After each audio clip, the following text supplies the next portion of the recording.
People are flooding in. We'll give a few minutes as people continue to join us. Welcome all. Lots of folks. Nice. Continuing to flood in.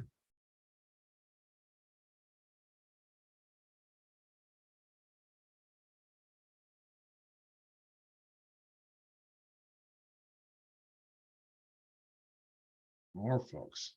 Awesome. Awesome.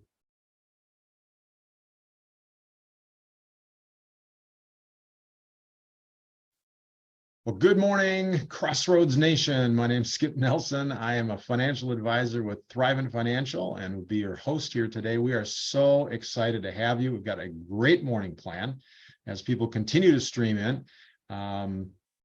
We've got a lot of things going on this morning, and it will be hopefully a blessing to you and a real benefit to you in your job search.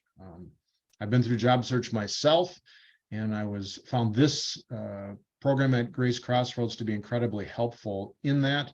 And so we've got video, we've got a great speaker.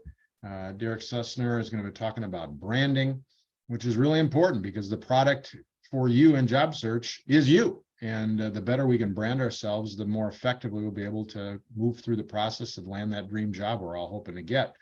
And then at the end, I will go through and talk about some of the specific resources that Minnesota Crossroads has for you in your job search. And there are a lot of them.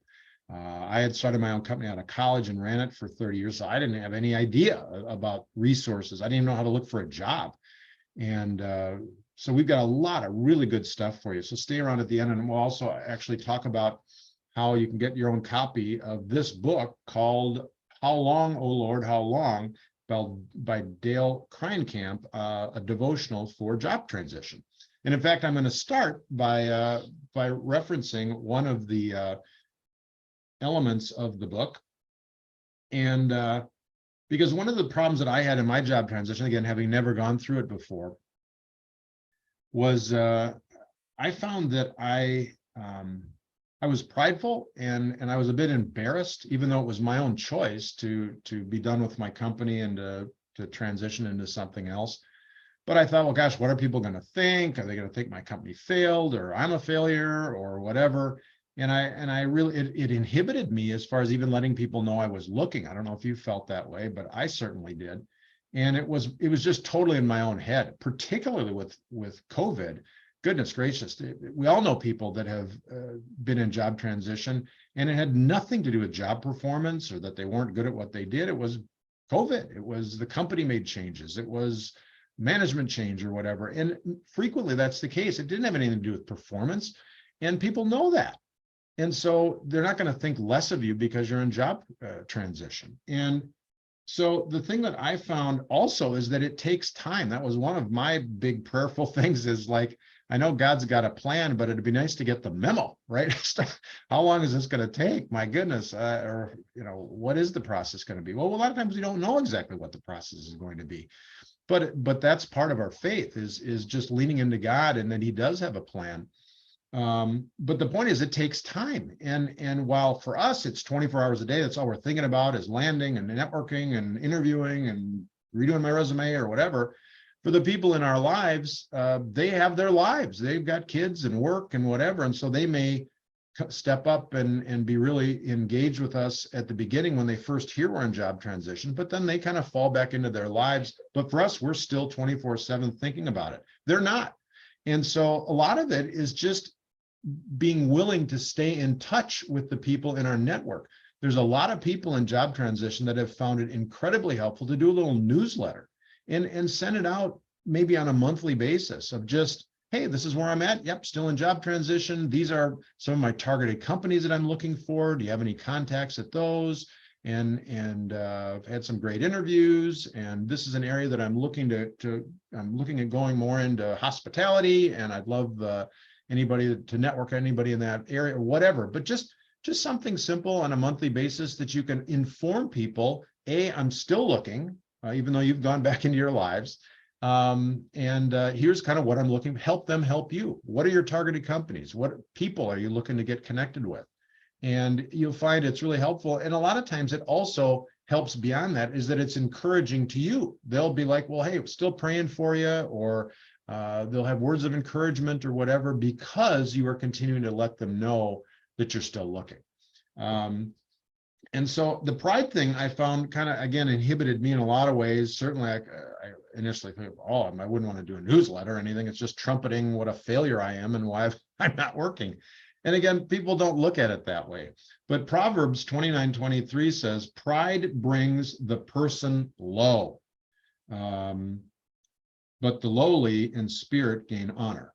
And so the bottom line is, don't be prideful, because for the most part, people are willing to help, but they got to know you're looking, and they got to know what you need. The more specific you can be, and the more willing you are to do that, the more help you will receive, and it will help you move through the process more quickly.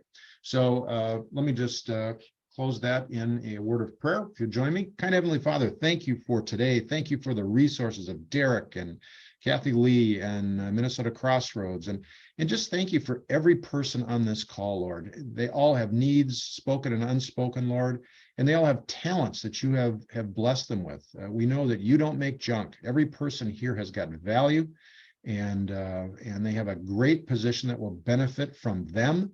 And just be with them and give them encouragement as they find that wonderful position that you have, and remain in faith toward you in that journey. In your kind and heavenly name, amen. So we are going to next go into a video with a person that you are, I'm sure, familiar with, Kathy Lee Gifford, and a little bit about her faith walk and things that I think you will find interesting. And it's about 10 minutes. And then after that, I'll introduce Derek, and he will go through his presentation. And then like I said, I will finish up at the end with resources that Minnesota Crossroads has got for you. So we should be good to go. I will get Kathy Lee going and be back after. Enjoy. My dad had 3 different jobs. My mom sold eggs. All I ever wanted to be my entire life was to be an actress and a singer. I remember as a little child, my earliest memories of, I think I came out of the womb with a pratfall.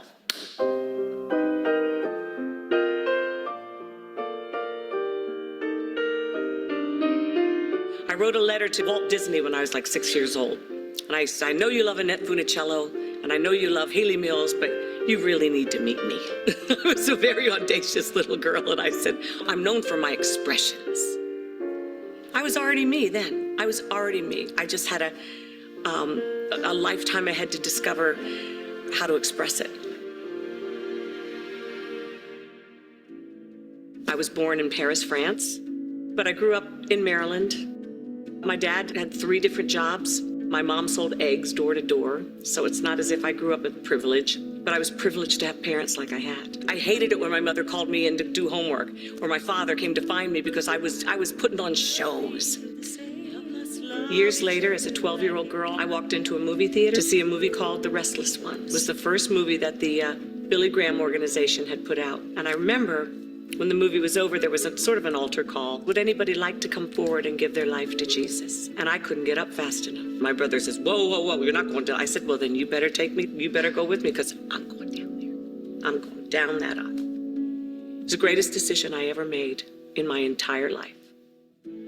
I've been working in the entertainment field since I was 10 years old. To be a young woman in that business is brutal because of the rejection, and it's nonstop, and it's boom, boom, boom. I got ripped one time on an audition for Charlie's Angels, and I'm sitting there, and the casting agent goes, well, let me just tell you right now why you're not right for Charlie's Angels. I go, okay. And she goes, we're looking for a pretty girl. And then she said, and a this and a that, and it was like getting beat, you know, just hit him to the left, hit him to the right. As I was walking out the door, I leaned back in and I went, when you're casting a cartoon, let me know. And I left laughing. That God made me that way. Spotlights are tough because some people die under them. I came to life under one.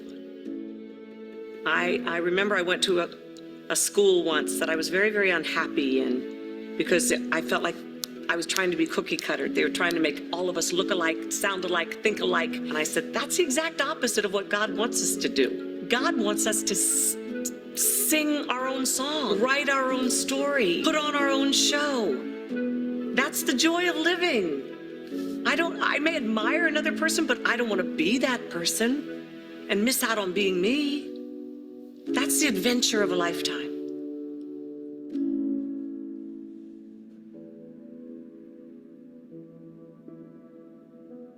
I've been in the desert as many times as I've been on a mountaintop.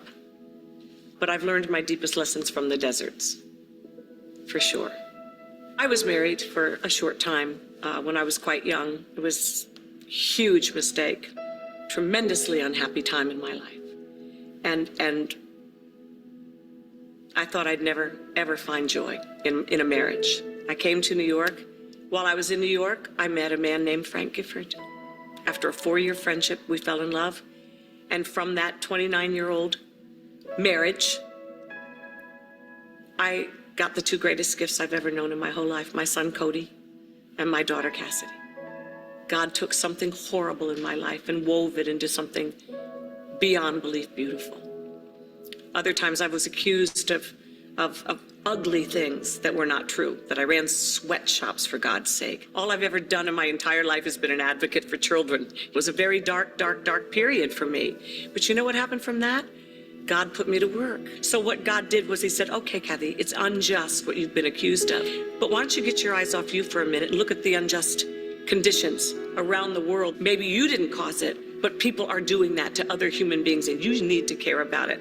We got laws changed because I stayed in the fight with God's help and he gave me everything I needed to fight that fight. My husband was unfaithful to me during a brief time in our marriage. It was devastating to me, but I was able to stay in my marriage and have God heal it. And as a result, I've heard from hundreds of thousands of people since then who got courage from that.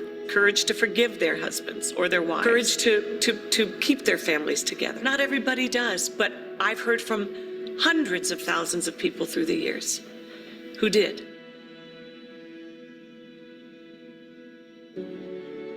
On a beautiful Sunday morning, I found my husband passed on to heaven.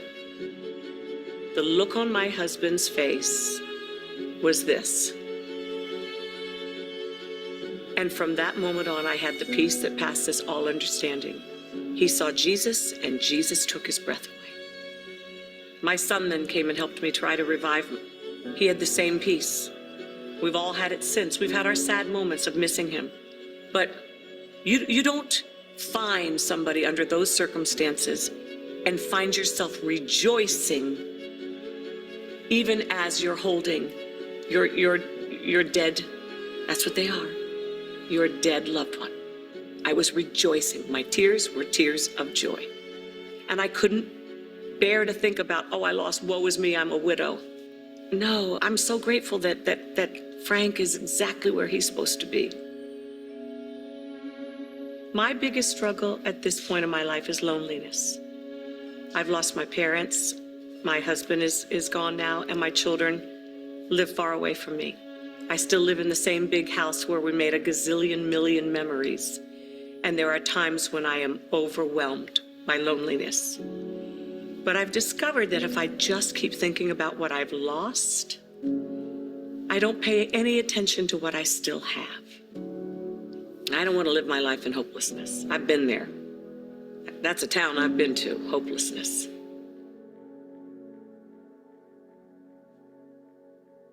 I went to some fundraiser years ago and I felt this tapping on my back. And I turned around and it was Paul Newman. And he gets down on one knee and he takes my hand in both of his and he kisses it. And then he looks up at me with those unbelievable blue eyes. And I went, okay, now I can die. And he sort of had a little trouble getting up because he was 80 years old at that point. And he goes, Kathy, I'm 80-some years old and I still have a pulse. And I remember going to sleep that night and saying, you know what? Every single day, if I wake up and I have a pulse, I have a purpose. We live in a copycat world. You're supposed to be you. You uniquely. That's the first letter of unique, you. And that brings a smile to God's face because he didn't make a mistake with you. Life does beat you down. Loss beats you down. Hardship takes its toll. Illness destroys your body. And Jesus said, it's not going to be easy. He said, in this world you will have trouble, but rejoice. Take heart. I have overcome the world. And because I have, I will empower you to overcome your world. My joy is non-negotiable. I tell you, that's the beginning of bliss in life. You understand where your joy comes from, and then you protect it with everything in you. I want to be purposeful. Every day in my life, every moment of it. I'm also getting too old to waste it, but all right. God is not the enemy of joy. He is the creator of joy. We got a lot to rejoice about. You want to fly. You want to soar. You want to dream big dreams and see them come true. You need to partner with the right person. Only Jesus. Only Jesus. I am Kathy Lee Gifford, and I am second.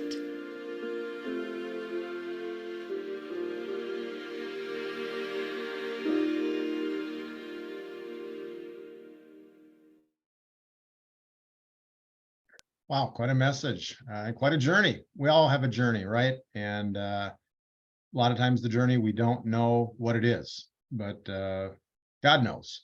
And just lean into him in this time of job transition for you, and there will be blessings to be found. Okay, next, we are so fortunate to have Derek Sesner with us this morning. Derek is a branding expert. And he has helped brand everything from regular businesses, big and small, to professional sports teams and everything in between. And so he has got the expertise on how to brand stuff. Well, again, the product in your job transition is you. And so it's a good thing to be able to brand you, and because that will certainly help in your process of landing that dream job. So we are so lucky. Derek is going to be talking about how to make sure your brand, you, stands out. And really excited to hear what Derek has to say. And so buckle up, get a pen and paper, because I'm sure there'll be lots of fun notes to take. And it's wonderful to welcome Derek Sesner. Good morning, Derek. Good morning. Thanks for having me. Give me 1 second here. I didn't realize I was going to be following Kathy Lee Gifford this morning. That's it's quite an act to have to follow. But thank you for having me.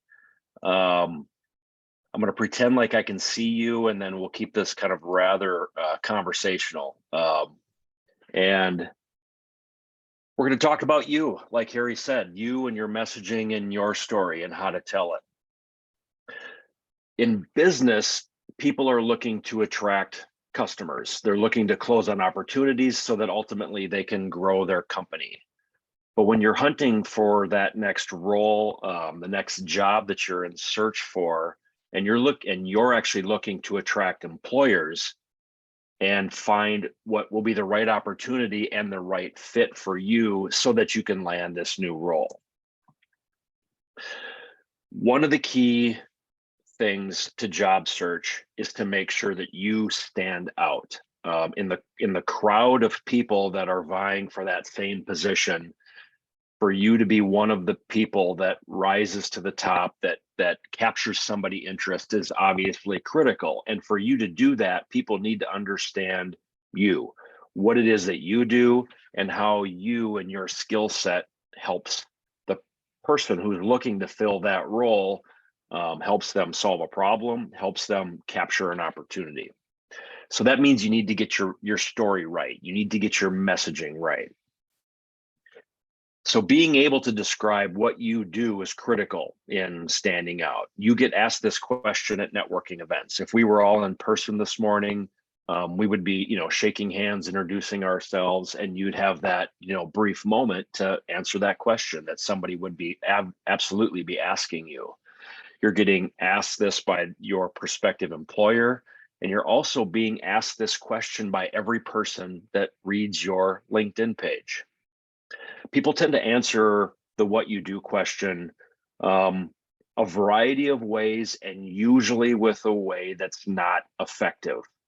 People default to, and I'm guilty of this too, people default to answering what you do with going to the number of years of experience you have, or the industry that you've worked in, or even names of companies you've worked with or worked for. But none of those answers really describe what you do in a meaningful way that helps the person that you're talking to understand why they need what you do or will benefit from you and your skill set. So I mean, think about it right now. Skip talked about newsletters and sending out communication, resumes, cover letters, emails. And when you think about the message and the story that you're using now in your emails and in your LinkedIn connections, do you think that how you're currently talking about what you do and how you're introducing yourself is being done in a way that's different from the people that you're competing with? It's a hard question to ask.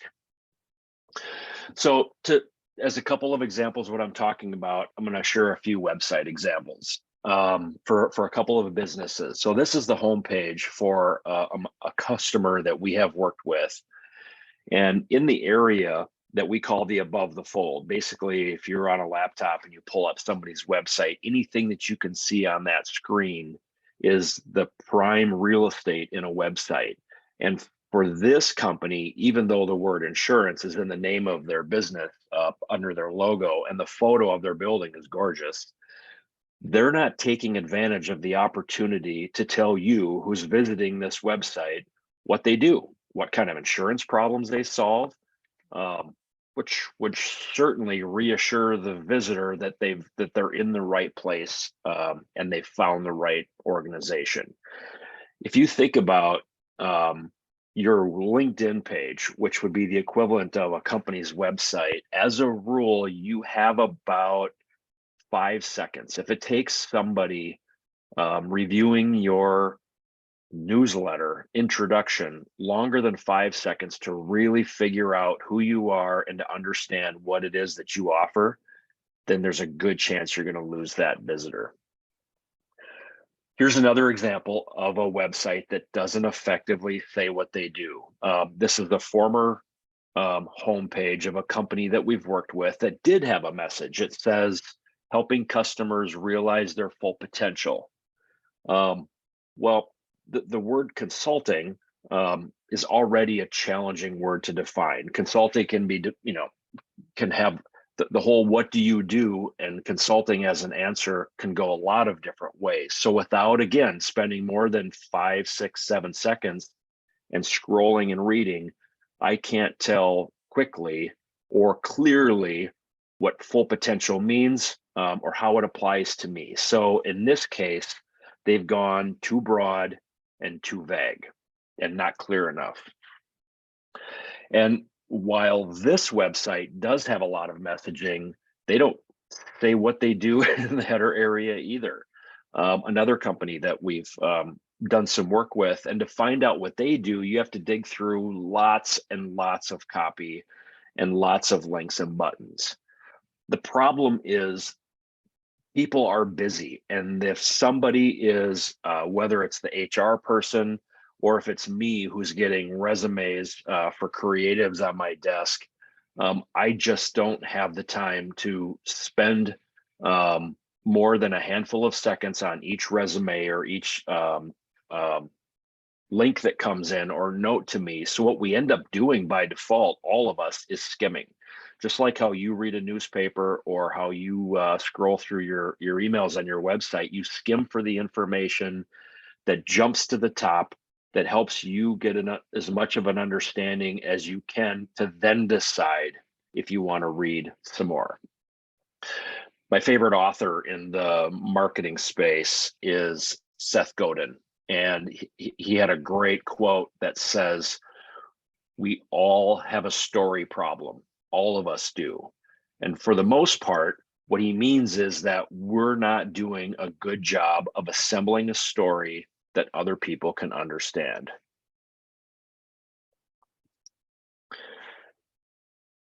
Everybody wants to tell a great story, but in telling their story, we have a tendency to list a bunch of facts that start with I. I do this.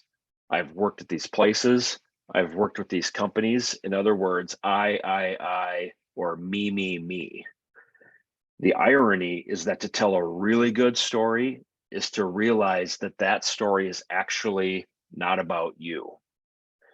If you get stuck in this process and how you talk about you, there's a tool that we use when we're working on brands and branding initiatives for companies.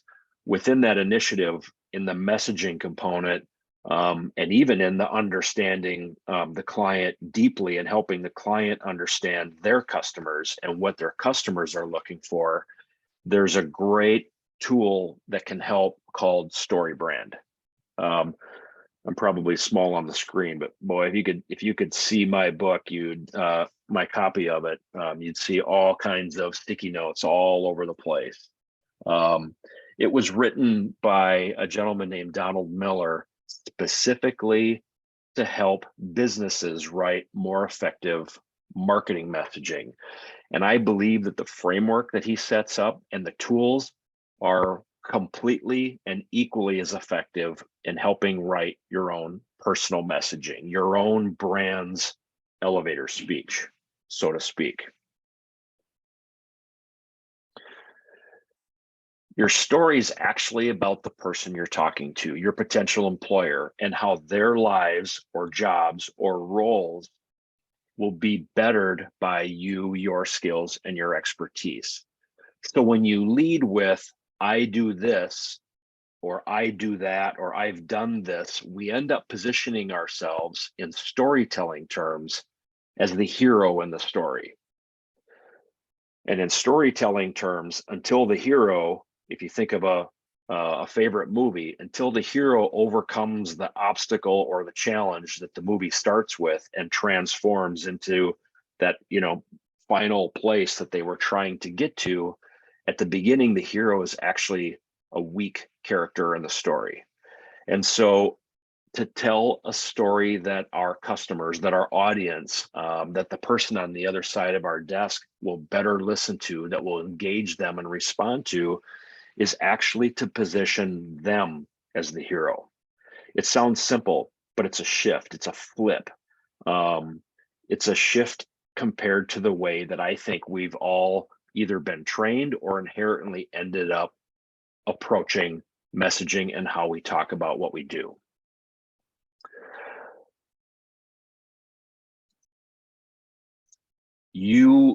If you make your audience, the person you're talking to, the hero, then you become the guide. You become the guide that's going to help them get what they want, achieve what they're looking for, overcome an obstacle, solve a problem. And you do that. The flip is simply by talking about what they want, and then to follow up with how you're going to help them get there. So in your messaging, in your story, and in the way that you approach this, instead of being Luke Skywalker, the goal is to be Obi-Wan Kenobi. Can't tell the demographic of this group, but this is at least my Star Wars reference. I know there's lots of Star Wars now, especially with the younger generation, but this was my favorite. So back to the elevator speech piece. So we used to use a template exactly like this. We used to use this template to help ourselves and our clients answer the what do you do question, to write their elevator speech. So you can see it starts with your claim of expertise, and then it goes to who it is that you help with that expertise, and then how you help them. So it might go like, we are Susner Design Company, the leading creative firm to the Twin Cities market.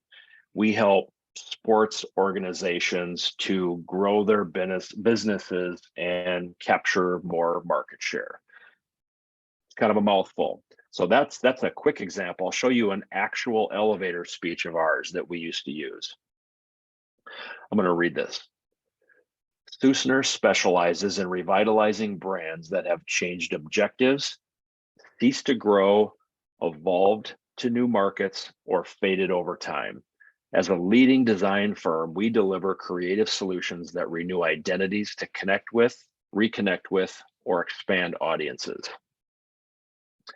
Wow,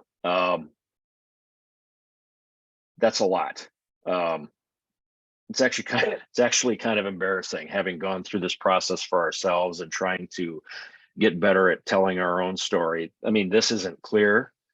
And I would bet that if I, turn the slide off and asked somebody in the audience to repeat back to me or to tell me what they think it is that my company does, I would doubt that anybody would really be able to do it. We used way too many words. We got a little bit too creative. And even worse, we position ourselves as the hero in this story.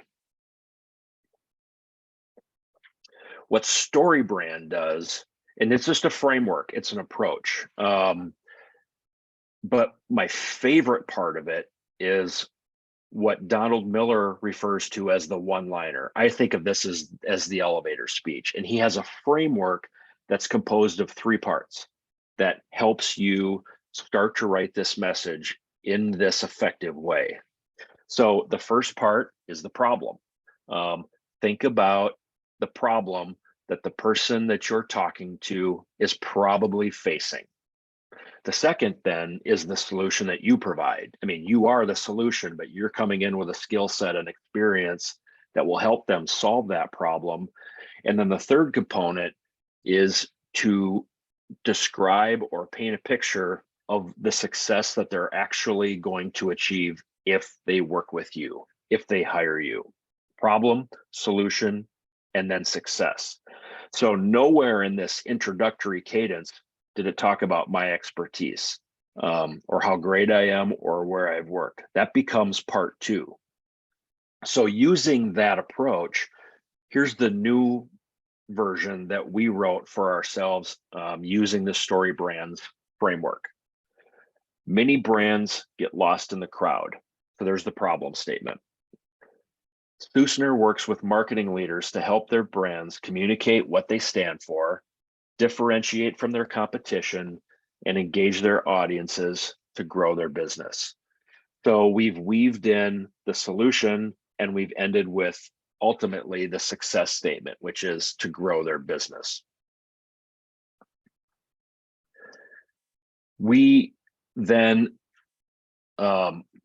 challenged ourselves to distill that down even further, to not be quite so wordy so that we can get this quick, have a real quick version of this that gets to the heart of it, so that when I am at a networking event, I have the language queued up. And so now we're looking at a statement, a new version that reads, 𝙬╗ creates distinctive dynamic brands that confidently stake their claim on hearts, minds, and markets. So I know we're a creative company, and us with our writers started to now take it out of that template, rearrange it a little bit, and get a little bit more creative with it. But it absolutely started with the problem, the solution, and the success. This would be a good one to take a screen grab of. And I have a worksheet that I'll follow up with here shortly and throw into the chat room. But let's look at these 3 parts one more time. So number 1, when you're writing your brand statement, when you're starting to take notes and brainstorm, how, instead of starting with trying to write your statement, just focus on these 3 individual components for a beat. And the first one is to just list the problems, the pain points that your audience, and I'm saying audience, for in this case specifically, it's prospective employer, what it is that they're running into. And then separately, brainstorm the various ways that you would solve that problem, that you would bring to that solution. So you're actually bringing now your expertise. And the third part then is to describe the success that they will experience if they hire you, when you come in and you solve that problem. This approach helps make your messages clear, helps make it approachable. I actually find that it guides the verbal conversation so that when you're in a interview, a sales pitch, a sales conversation where the sales pitch is you, it's the same cadence. It's walking in, and when they say, "Tell me a little bit about yourself," you appropriately start by what it is that hiring you would solve and how it would help them. And I think this cadence, I know this cadence and this process and this framework will help you connect much quicker than the traditional way that we've done this. So let me show you a few examples. So I showed this website earlier. Helping customers realize their full potential was the line. The new brand statement for them, leaning into problem solution success, reads, "CEOs struggle to execute measurable change. Our trademark methodologies born from C-suite leadership will help you realize profitability, scalability, and clarity for higher margins and more wins." So you can see the problem is what CEOs are currently struggling with. The solution is our trademark methodologies, and the success is wins. So when you're writing these, brainstorming these thoughts on your worksheet, it's going to be key to get all of it out so that then you can come back and whittle it down to the least complicated version, especially a version that you'll actually be comfortable saying and speaking out loud. Nath Companies is a customer of ours, and I showed this web page earlier, and the new elevator speech that we landed on for them reads, "When you partner with Nath Companies, your property is in the hands of a company that cares about your success and has a history of helping property owners maximize the return on their investment."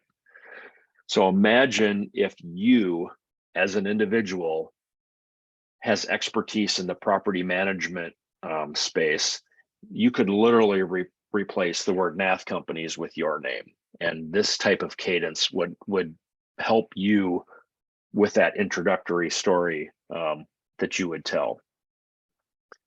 And so thinking about targeting that employer, here's a brand statement a friend of mine wrote as he was in his own job search process. So imagine him sitting across the desk or writing this in a letter, in a newsletter, or in an email. Says, "As the general manager of a property management firm, you're probably under pressure and overwhelmed with to-dos. You should have somebody on your team you can trust to take care of all those details for you so you can focus on the important things that you need to be focusing on." And of course, then he's the solution to that. Here's a brand statement that we wrote for one of our clients to help them on the recruiting side. "We know that you are looking to join a team that you can be proud to be part of. In our organization, everyone contributes and everyone gets an opportunity for professional growth. Join us and enjoy a rewarding career as an integral part of our growing company."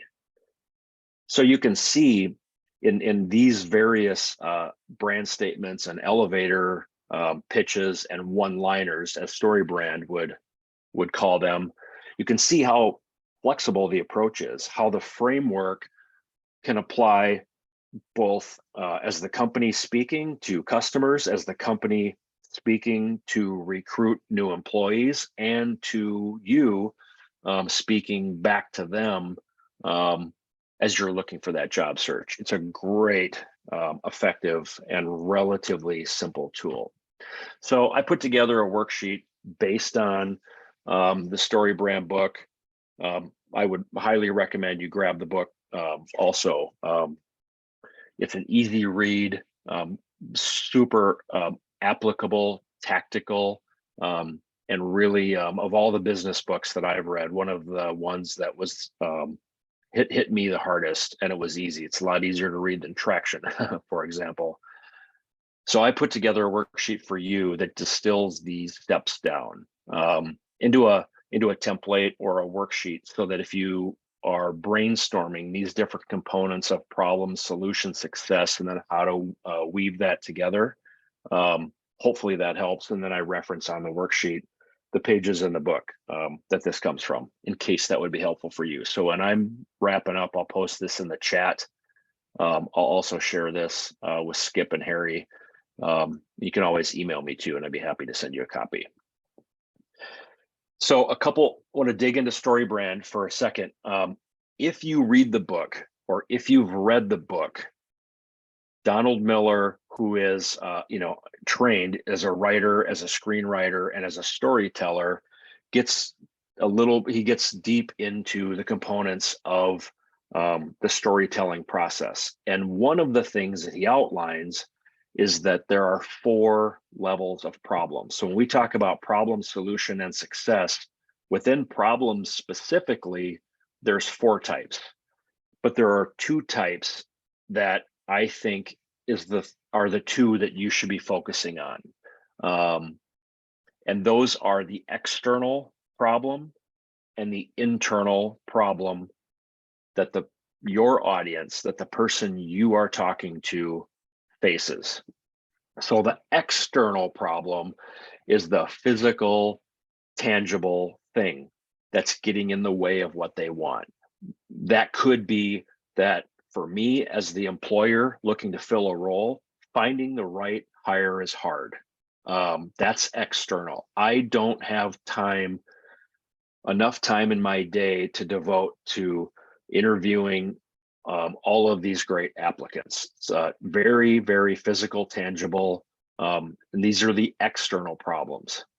The internal problems, on the other hand, are the emotions that the external problems are causing them to feel. So looking for this right hire might have me feeling frustrated, overwhelmed. It's the internal emotions that the external tangible problem is causing in me.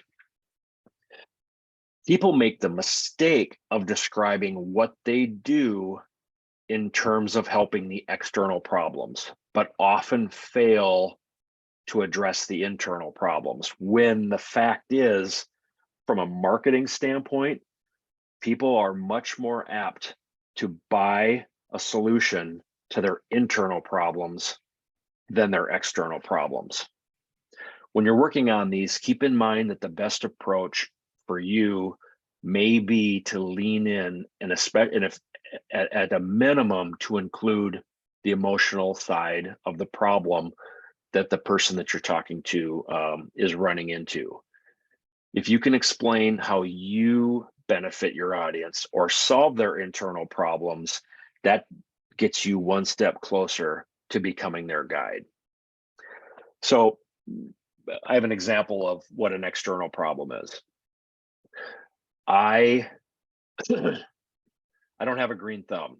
I have no interest or desire to mow my lawn. I feel like as a homeowner, I should be able to take care of my grass, cut my grass, fertilize it, get the pre-emergent down in time so the dandelions don't come up.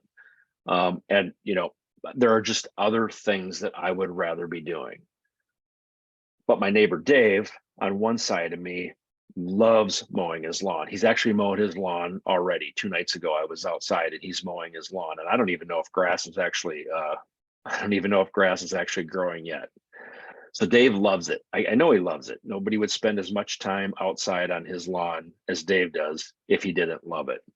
And on the other side of me, Frank and Nancy's lawn, they have a lawn service. So their lawn is always being taken care of. So my lawn tends to be the last one that gets mowed. It tends to be the last one that gets fertilized, if it does, because I'm not thinking of it. It's not on my radar. So the external problem is lawn care, taking care of my lawn. And if somebody was to market lawn care service to me and they just showed me pictures of tractors and lawnmowers and fertilizer spreaders or fertilizer products, it just wouldn't resonate with me.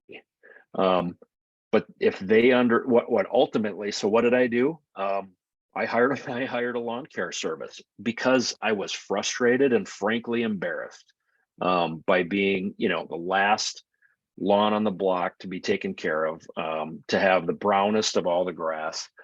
The choice that I made to make a decision, the thing that actually called me to action and encouraged me to do something, whether I knew it or not, was the solution to the internal problems that I was dealing with. If I wasn't frustrated and I wasn't overwhelmed and I didn't care, then I wouldn't have done anything. And marketing a lawn care service to me wouldn't have mattered. So here's a few more brand statement example to just keep showing what problem solution success looks like, and how versatile this is, hopefully to inspire you to write your statement. This is for a manufacturing company. Your customer has a vision. What you need now is a resource you can trust to help bring your customer's vision to life. We are a premier manufacturer of a custom substrate and signage solutions you can count on to produce exceptional results.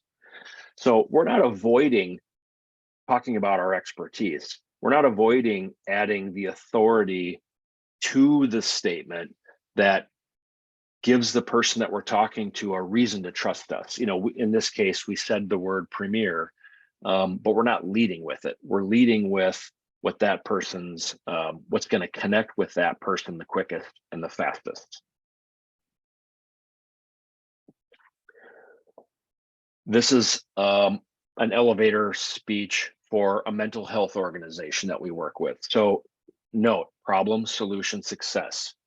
We fully recognize the impacts of pain, physical, emotional, and relational.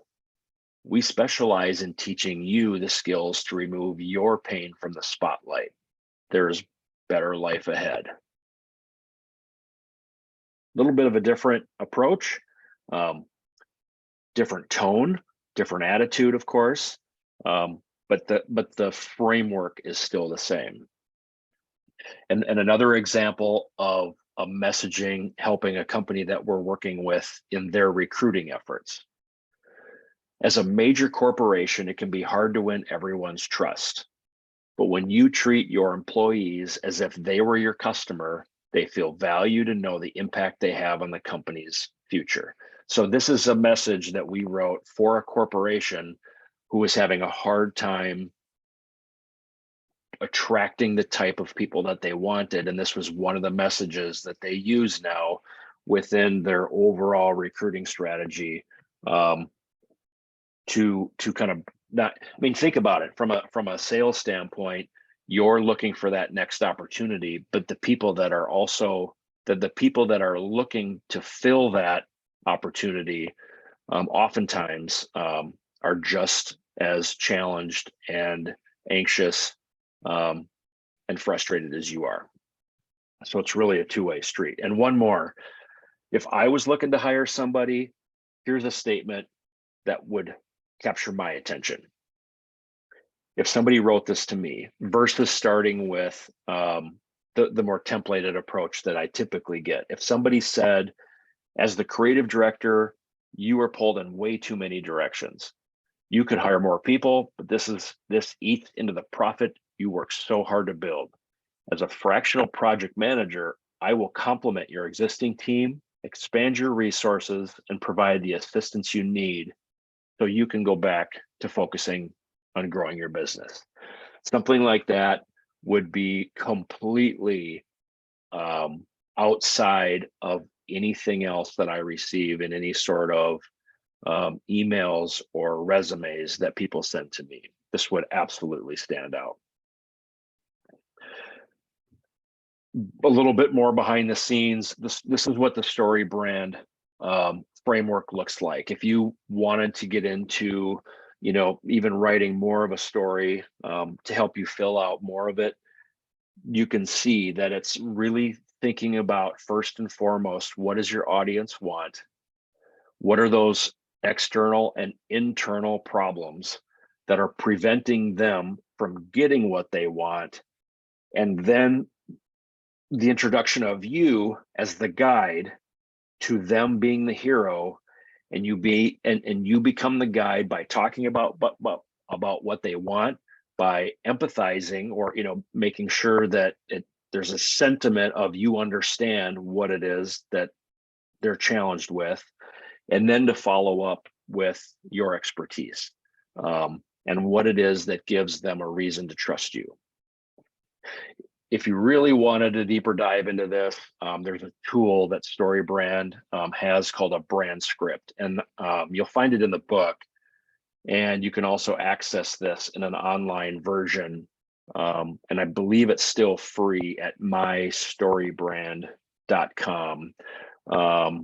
They're marketing experts, so if you do go here and give them your email, you will get marketed to. Beware. But this tool is a digital tool that you can, once you log in, you can type into it, you can brainstorm, and you can exit out, and it will save it for you in the case that you would like more of a digital version of this versus just doing it on your own notebook. But it's a great tool.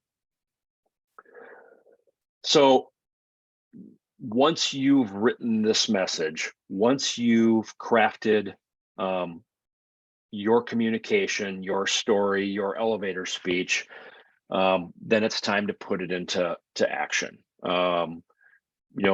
Skip talked about a newsletter exactly like that, your resume, your emails, your LinkedIn profile. Give it the verbal test, read it out loud, or a version of it that you are comfortable reading out loud so it actually sounds like something you would say, or say it over the phone to a friend of yours so that you get comfortable with it and it sounds authentic to you, and then use it, test it at your next networking event and see how people react. When people say to you, hey, what do you do? Instead of saying, I've worked in the finance industry for 40 years, 30 years, 20 years, at these 3 different organizations that generated X, Y, and Z dollars in assets. Instead, flip it and lean into, well, you know how stressed people are with managing their money, where to invest, how to invest, and how long it's going to take to earn a return on that. That's what I do. I take my experience at these 3 companies over these 3 years, and I put that to work for you to help you maximize that return. Off the cuff, so a little chunky, but hopefully you get the idea. So don't forget your LinkedIn's about message. So if on your LinkedIn page up on top, underneath your photo, you have that area with a shorter blurb, make sure you put something there. That's the thing that comes up when people search you and your profile comes up. That's the piece that people see. But then when they click on your profile, that about, that's where you can stretch this out. That's where I would put the long version of your story. And you can see it here, both on Chris's, it's a client of mine and a friend of mine. You can see it both on his personal page, and you can also see how it applies to his corporate page. And then here's mine. So you can see underneath my name, we have a one-liner there that says we, because I'm doing this from a company standpoint, we create brand identities that help marketing leaders re-energize their brands to stand out from the crowd. And I won't read it, but when you go down to the about page, you can see that extended version. And then on our corporate page, you can see I basically use the exact same one-liner underneath the Susner description, and then a stretched out, less personalized, more company-wise overview page. So in your personal LinkedIn page, these are a couple of really great, really effective ways to put this new messaging that you've written. And a final thought is to tell people what you want them to do. Call them to action. Give them the nudge. paint a picture of what great things can happen if they hire you. Ask for the job, ask for the next step, ask for a referral, ask if they know of anybody else in the space that's looking for somebody like you. Loved Skip's note on pride and being prideful. I'm an extremely humble person. I have a really hard time asking for the sale, asking for a referral, but it's probably the most effective thing that I've come across in the networking is to ask. Extremely, extremely helpful. Hopefully these examples help. StoryBrand is just a tool. I don't get any, I've gone through their certification process. I'm not affiliated with StoryBrand, so I don't get any financial benefit if you decide to buy some books. I'm just hoping to share the goodwill and a great tool that's helped me that I believe will help you. I have one more piece that I will share in the chat and happy to send you.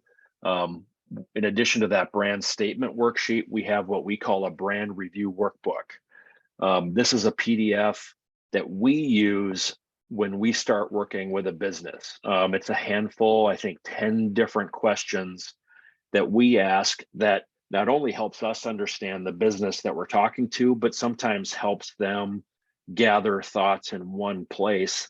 And I've found that thinking about some of these questions through the lens of your own personal brand can be really helpful. And it can also help in writing your message and in considering how it is that you present yourself.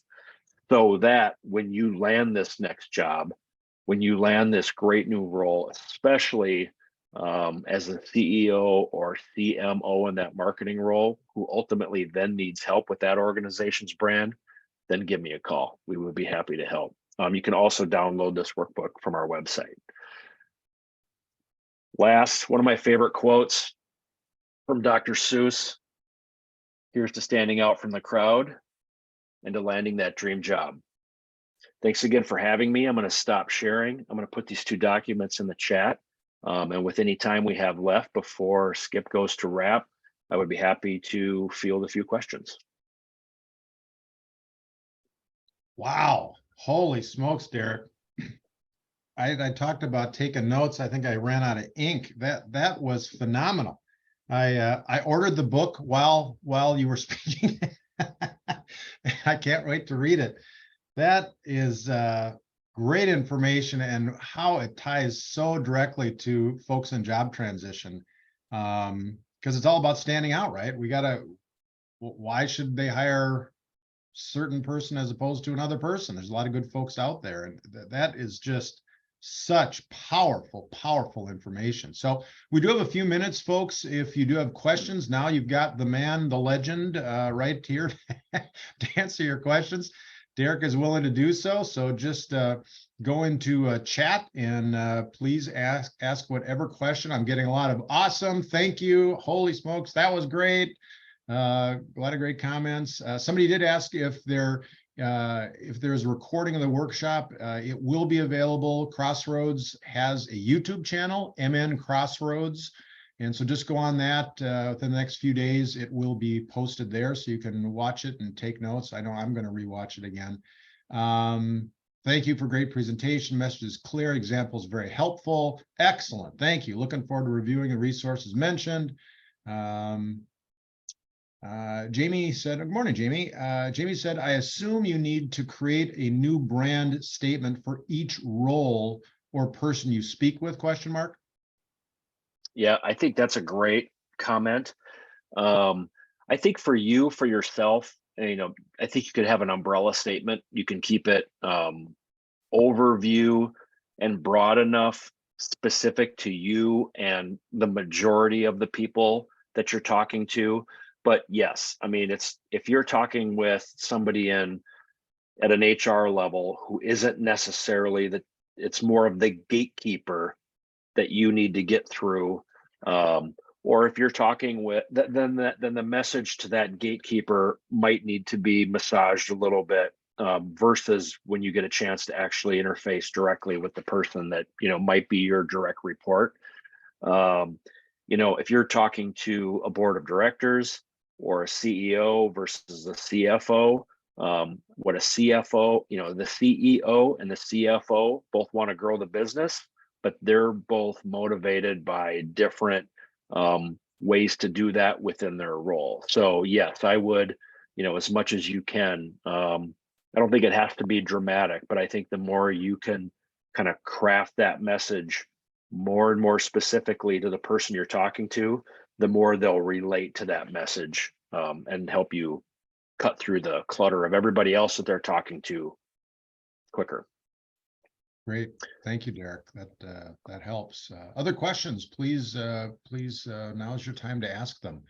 I'm having a hard Skip, I'm having a challenge loading these PDFs into the chat. So unless you have a suggestion, I'll just email them to you as soon as we're off the call and let you guys distribute it. And yep. You have my email too. Anybody can feel free to reach out to me and be happy to send them to you. Yep. And maybe put your email or something in the chat if people want to reach out to you. And the other thing I would suggest, folks, is, you're in the networking game. That's 80% of jobs are garnered via networking. And this obviously will be a massive help to have kind of a honed down brand, an effective one for you while you network. But, I've got, I don't know, 3,000 plus connections on LinkedIn. Derek's, I'm sure, got connections. Connect with us. Skip Nelson, Derek, and I was mispronounced. It's 𝙬𝙧𝙧𝙚. That's how I pronounce it. I respond to any and all manners of pronunciations. I apologize if I was mispronouncing, but Derek 𝙬𝙧𝙧𝙚, 𝙬𝙧𝙧𝙚, Skip Nelson, NELSON. Connect with us. I'm happy to make connections for any of the thousands of connections that I've got. But like I said, you're in the networking business as somebody in job transition. That is now your job, and because that's statistically how you're going to land, is having some type of a connection as opposed to just answering ads and sending in resumes that nobody's going to look at. Amy has a question. Do you have advice for how to help young adults who do not have a lot of life experience, work experience, also create their brand statement and learn how to put themselves out there? Great question, Amy. It is a great one, and it's top of mind. I have a junior, my son is a junior, wrapping up his junior year in college, and has been searching for an internship. And so I've been helping him a lot with this process as he's been writing emails and sending in job applications, and then ultimately landing a few interviews. And the framework is literally the same. So instead of saying, if it's in there, hi, I'm Mason 𝙬𝙧𝙧𝙚. I'm wrapping up my junior year at Iowa State. I'm a mechanical engineering degree looking for an internship. That's in there. But it starts off with just flipping it about them. And even doing a minute of research on that company and saying something about, I see what you guys are doing, that looks amazing and incredible. From my perspective, that looks really interesting. I would love the opportunity to talk with you, to learn more about what it is that you do. And if somebody in my role who's just getting ready to start out, if there's a way that my experience to date can help you in any capacity at all. And there's a little bit of a vulnerability to that, along with all of the expertise that he has, because then when he attaches his resume, you can see that he was the president of his fraternity and lists all the great things that he did. But especially starting out, I would take more of the vulnerable, looking to learn, looking to help you. You guys need some help, or you wouldn't be looking for an internship. And there's got to be something I can help with, versus a false bravado that says, within my very limited experience, especially, either coming out of college or not even having finished college, by coming in a little too strong and listing a bunch of experience or knowledge that you think you have, but you haven't really experienced yet until you've been in the workforce. Great answer. It's so true. Stephanie has a question. What about a person that is transitioning into a new position without the experience? You might not have the experience or the authority, but the person that you're looking to, the person that you're talking to, still needs some help in some capacity. And that's what I would lean into. If even if it's within an organization you already work for, or work with, and you're looking to transition inside, if you can start with the pain, the problem, the challenge, and it doesn't need to be all negative. It can be the opportunity. It can be the opportunity that somebody has, but they don't have the resources or the time, and that's causing them, to be overwhelmed, to be frustrated, to be distracted. If somebody has the energy and the enthusiasm, sometimes energy, enthusiasm, interest, cultural fit, core value fit will fill the hole of a lack of experience. I can train somebody if somebody has an inkling of the skill set that I'm looking for, but not all of the skills, but they have the enthusiasm, the willing to learn, a growth mindset, and I believe they're a cultural core value fit. I can train them on that expertise and would be happy to have the attitude of that personality as part of that role. Yeah, that's a great point, Derek. And statistically speaking, hiring managers and people that are actively hiring people, the number one thing they look for is not skill set. Again, assuming they have the basic skills to do the job. But the number one thing they look for is fit. Do they play well in the sandbox? That's what they're going to get a pile of resumes of people that have the baseline skills. But to Derek's point, it's not just going to automatically go to the person that has the most skills on that specific area. As a business owner for 30 years, I would 100 times out of 100 hire somebody that I just felt like a better fit for my company, that I could train, as Derek mentioned, that's somebody that comes in with a bunch of skills. And sometimes that could be a disadvantage, right? Kind of old dog, new tricks thing, right? If they come in with a bunch of skills that maybe aren't done the way that you want to in your culture and company. So that's a great point, Derek. John has got a question. Likewise, advice for those nearing the end of career. Ageism exists. How best can we deal with it? Great question, John. It's a great question. While I am well into my 50s, I'm certainly not an expert on ageism. I've worked with a handful of clients and customers or people within the businesses that we work with over the years that I believe have probably run into this or been on the wrong end of this. The older you are, the more you have an incredible wealth of experience and knowledge.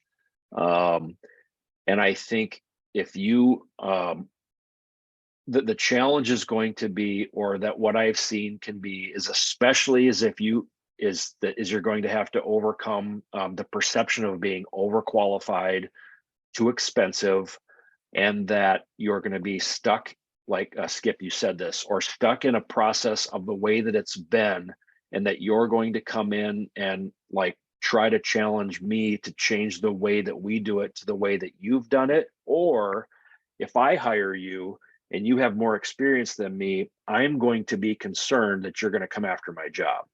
And so I think if you can navigate that, that's not where you're at in your career, but instead you're looking to leverage all of the experience and expertise that you've had to make me and our organization more successful, is how I would avoid the age. I would instead lean into how you can help me with all of that knowledge that you've earned.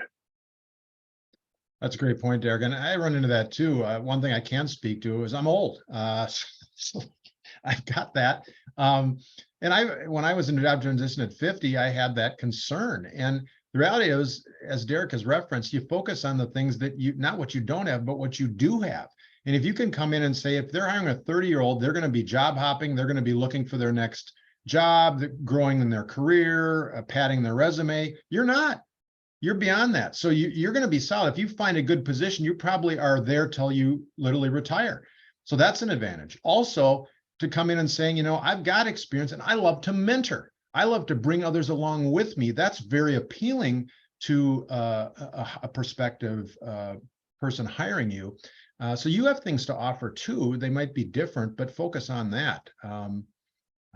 So that was an all advantage to be old like me. There's advantages. Still mobile. I can take nutrition on occasion. It's, you know, there's good things. Any other questions? Excellent questions, people. Holy smokes, this is great. I think the question session will just continue the value provided. I'm not seeing any, but wow, Derek, I can't even tell you. This has been so informative and helpful for anybody in job transition or just in business, or just any of us really, to just kind of, as we are just functioning as human beings, to have a better handle on our own brand. Nobody can't benefit from that. I think we're just getting more excellent. Thank you so much.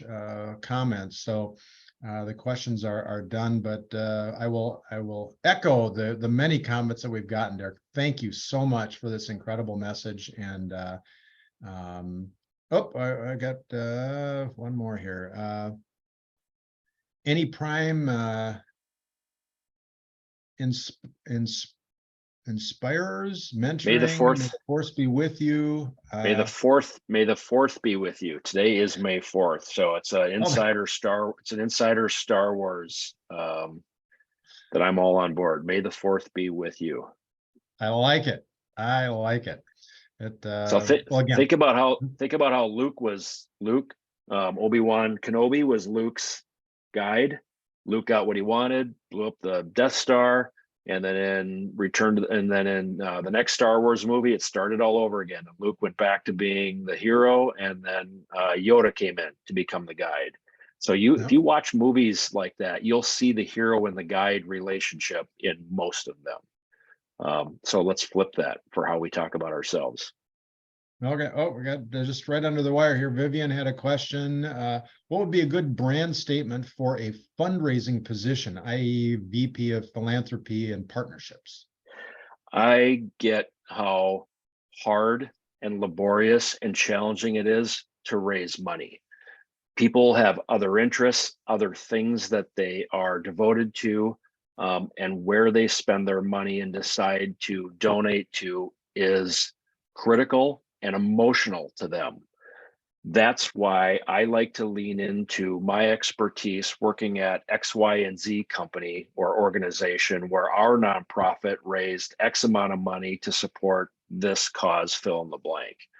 And then go back to, I would like to do that. I think I can help you do that so that you can continue to fund that new facility and envision the dream of helping the children that your organization focuses on.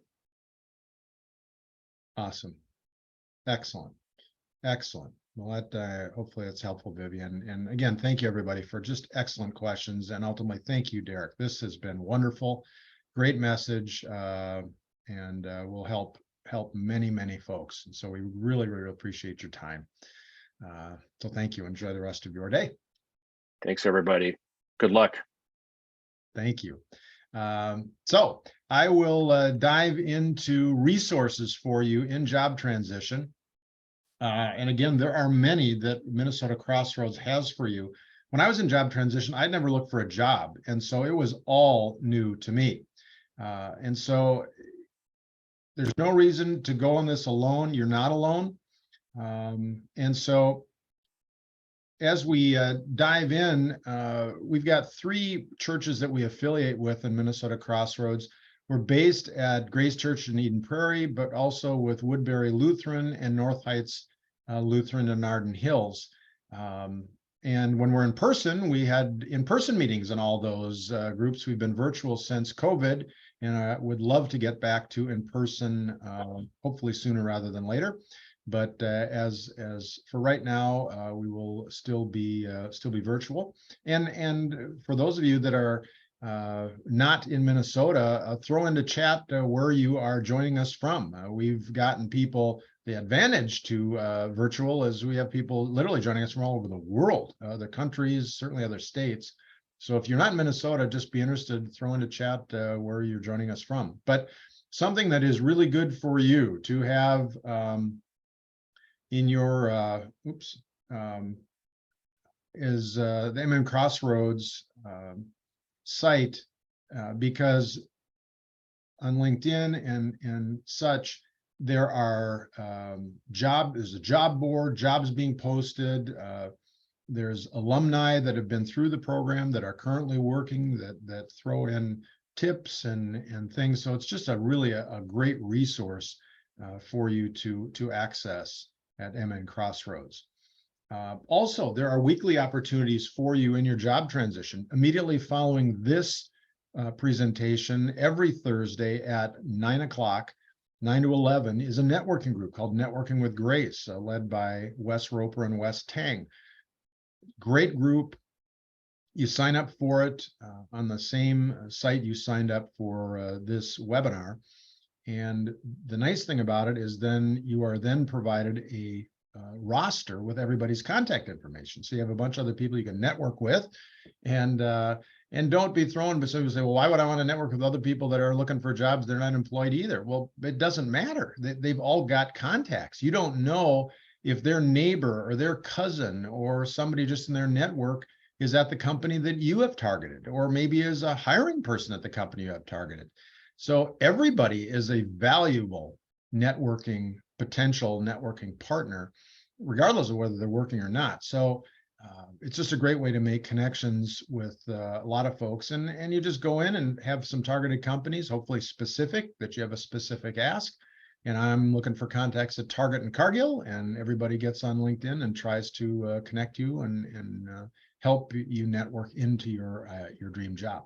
We also do one-on-one coaching, which is super nice, that you can reach out to. I'm one of the one-on-one coaches. There's about, 35 of us. We all have different backgrounds and stuff. So you can reach in and talk to people about doing a mock interview or having somebody review your resume or whatever. Most of this stuff, there is no absolutes, particularly with resumes. So just get some different opinions, hang on to the stuff that resonates with you and throw the other away.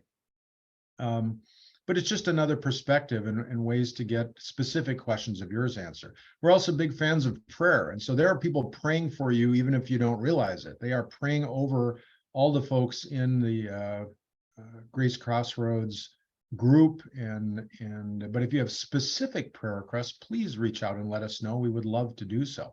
We also do online classes. They start every month, and it's an 8-week class that literally, as you can see, encompasses every element of job transition. And as someone who had never looked for a job, it was really helpful to me because I didn't really know what to do or how to do it. And this lays out everything from networking to negotiating to interviewing to resumes to every element. So you are assigned a leader, and then you go through with 3 or 4 other people, and it's just a nice group to be able to get questions answered in your specific journey. We also have the Career Network, and this is, again, something on LinkedIn that you should definitely tie into. There's ongoing information coming in. There is, like I said, jobs come into this, alumni belong to it, and so you can tap into their expertise. It's just a great, and then it's keeping you up to speed as to what's going on with Crossroads and other events we have coming up and doing. But the alumni can really be helpful too, because again, they're working, they've been through it, and they can help you network into their company or contacts that they might have that would be benefit to you.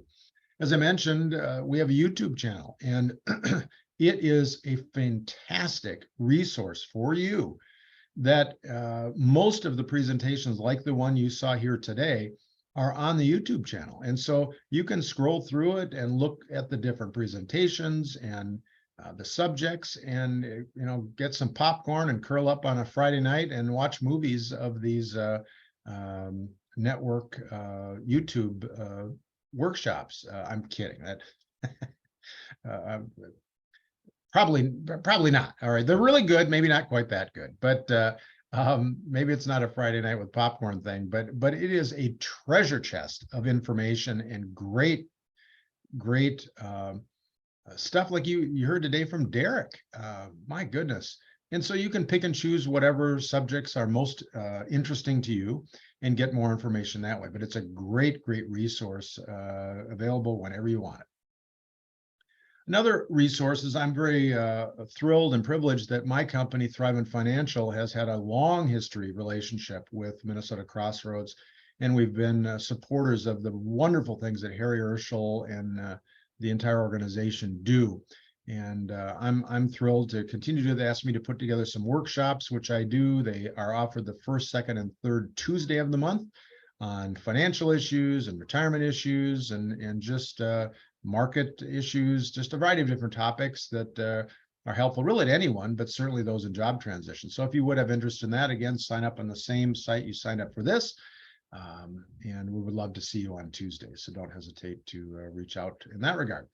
I talked about the many volunteers that have been put together by Harry to offer this. We are all volunteers, but we are all here to support you. We all come from different backgrounds, but the one thing that binds us is the desire to help you in your job transition. We've all been there. There's at times that it can really suck and be frustrating. And is this ever going to end? But it does end. And lean into God and lean into other people that are here to help you. You are not in this alone. And so don't hesitate. And I mentioned the book earlier, for the How Long, O Lord, How Long, by Dale Kreinkamp that I utilized in my devotional. For attending today, you actually will get a free copy of this that will be sent to you. And I think you'll find it really helpful. It goes through, Dale went through job transition and he just related it to biblical elements. And it's a wonderful devotional that I think will bless you. So you get a copy of that today for being here. And one of the many resources that MN Crossroads provides. Again, we have the 3 churches that we're affiliated with. Most of them have obviously in person and still do some streaming. So if you don't have a church home, feel free to reach out to those. They would love to have you. That is the resources. The last thing that I will mention is the next presentation will be actually Thursday evening, May 11th from 7 to 8:30. And the speaker is going to be a gentleman by the name of Dave Sparkman. Dave was one of the founders of Minnesota Crossroads here in Minnesota. He also was head of the chief culture officer at United Health Group. So he knows this space very, very well. Great resource. And now actually is chairman of the board of the National Crossroads Group.